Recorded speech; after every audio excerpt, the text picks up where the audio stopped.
Why is unrestricted free agent defenseman Jake Gardiner still remain unsigned? He came into the offseason as one of the top free agent defensemen, yet he still has no contract. Could he possibly have a handshake agreement in place with an NHL club, but they need to make other moves in order to create the necessary space to sign him? We'll get into all the latest coming up next.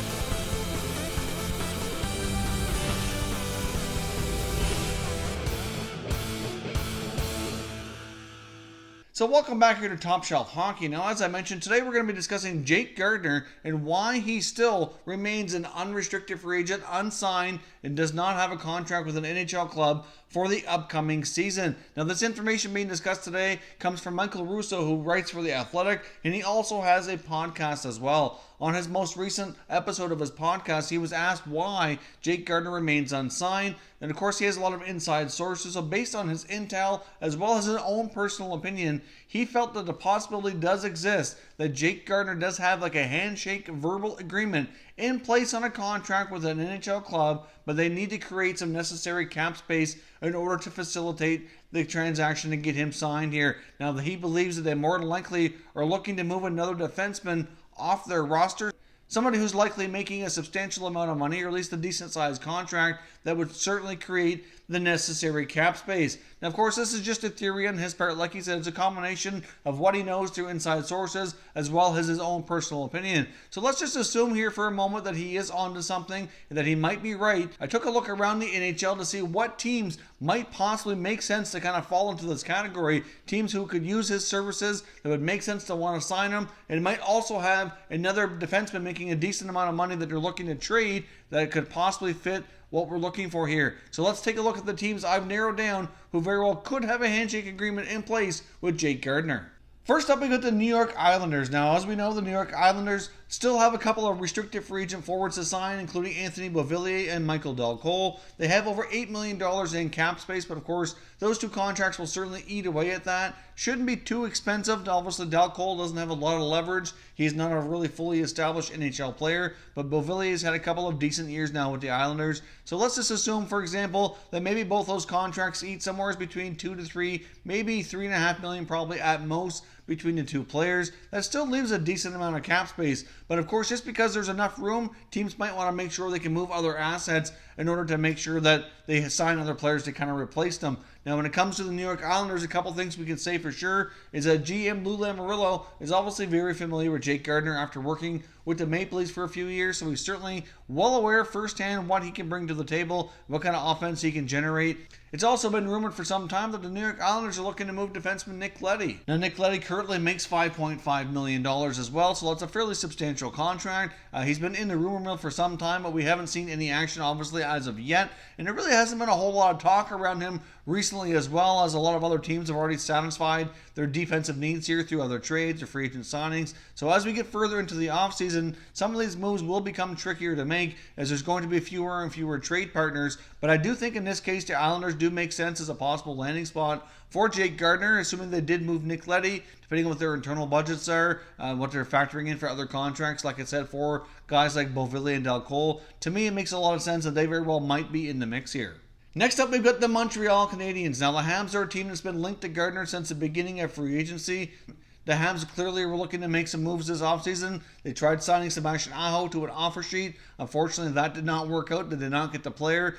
They certainly felt the need to make other moves. They've already tried reshaping their blue line, and then maybe they're not done there. Now, of course, in Montreal's case, they're down to about $4 million in salary cap space, but they no longer have any restricted free agents left to sign. They have all of that business now taken care of. They technically do not have to make any other moves to satisfy their roster. They have sufficient number of players, no restricted free agents, etc. So that's all done. So, of course, $4 million probably would not be enough to sign Jake Gardiner, whether it be a shorter term or longer term deal. But one move that they've been rumored to wanting to make for some time, and it's a rather obvious one, is getting rid of defenseman Karl Alzner. Karl Alzner's played a big chunk of last year in the minor leagues, which does give them a little bit of cap relief, but not nearly as much as getting rid of the contract completely. His cap hit right now is $4.625 million. Now, if Montreal were able to find a way to move that contract, then that very well could open up some space. Now, that's not going to be an easy move to make, but it is something that they'd like to do for sure. If you take a look at the rest of their blue line, I don't really think there's any other defenders there that really make sense that they'd be trying to trade in order to make necessary cap space to sign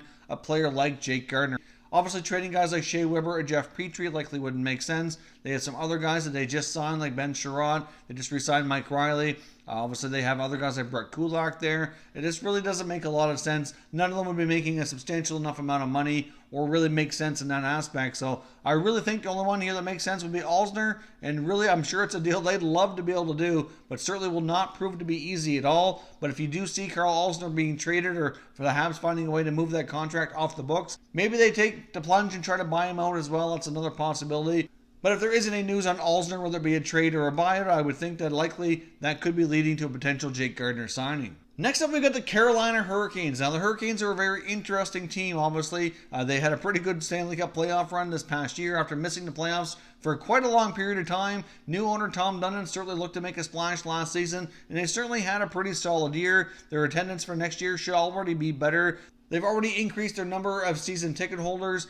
Their playoff run certainly proved to be quite helpful in that, and they've made a fair bit of other moves as well. Of course, re-signing Sebastian Aho to that front-loaded contract that they had to match and an offer sheet from Montreal certainly probably wasn't exactly the deal they were hoping for with Aho, but at the same time, it is all looked after. It's under contract. So from that aspect, the Carolina Hurricanes don't have a whole lot of other business that they really need to tend to. With the other moves that the Canes have made, they're down to about $2.5 million in salary cap space. The only potential move that they could make is it's not really clear yet if forward and captain Justin Williams is going to be returning for the 1920 season. He has not made an announcement one way or another if he intends to play. The last few times we've heard any updates at all has come from General Manager Don Waddell or other members of the Hurricanes organization, and they felt like the likelihood of Williams playing were pretty good. So obviously if they decide that they want to sign him, he decides he wants to play, they're going to have to find the necessary cap space depending on what he's going to want and need for a contract. I would probably think it's likely would be a one-year deal,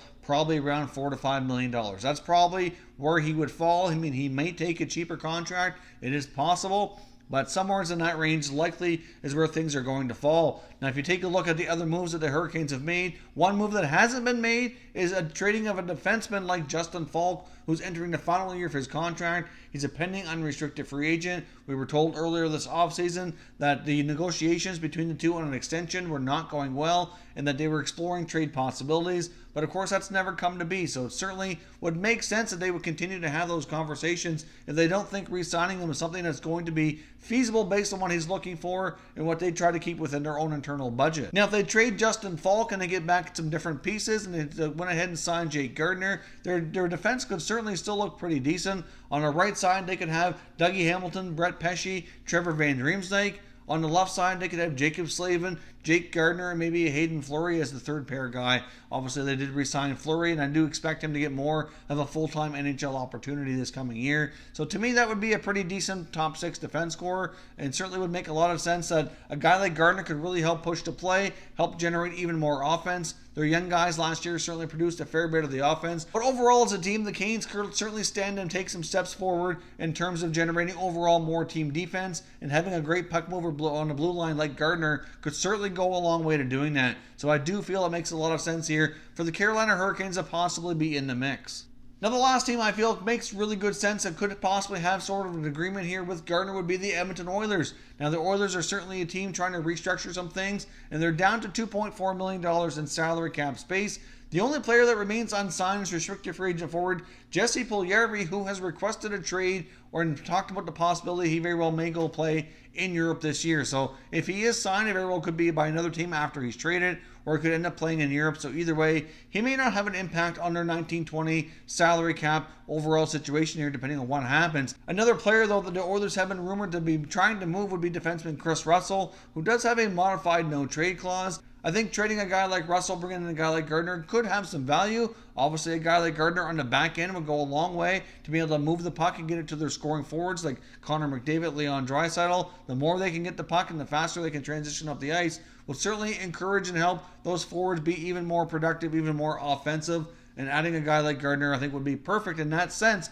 Obviously, losing a guy like Russell, who's stronger on the defensive side of the game, good shot blocker, good penalty killer, might not be the best from that aspect, but I guess you got to decide which way you want to go here. But either way, they don't have the necessary space to sign Gardiner. They could certainly use that type of player, and it's been rumored for some time they may end up trading a package like Russell and Puljujarvi together to possibly bring in some other pieces, maybe a number 3 center. Obviously, if you take a look at their center depth, once you get past McDavid and Ryan Nugent-Hopkins, obviously they really weakens drastically on their third and fourth lines. So they could certainly use another center iceman. They could use more scoring on the wings. I know they've made some trades in that regard. They very well might be better off, but they could still stand to be improved again. So depending on what kind of player that deal would bring back, if they made that kind of trade, could certainly help the forward group, and then maybe they sign Gardiner as an unrestricted free agent. They help the blue line. I mean, it's not exactly perfect, but it does make sense to a degree. And if he has an agreement in place with an NHL club, I do feel it does make some sense that it very well could be the Edmonton Oilers. Now, I've examined all the other NHL teams, and there's really some teams that kind of makes a little bit of sense, but really between the roster, the cap space, and the fit, it just doesn't always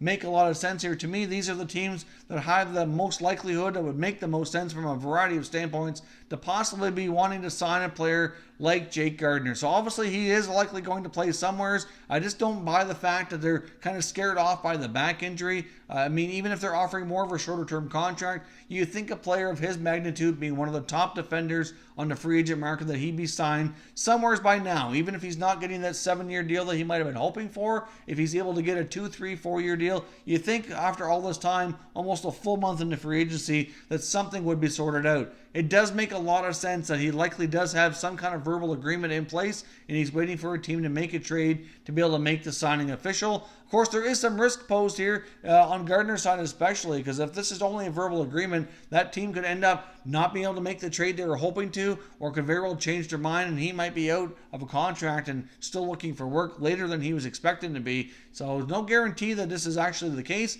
but what Michael Russo was saying, I felt made a lot of sense. So I thought we should take a look, have a discussion on what teams would make the most sense that would fit this scenario if this is indeed what's going on.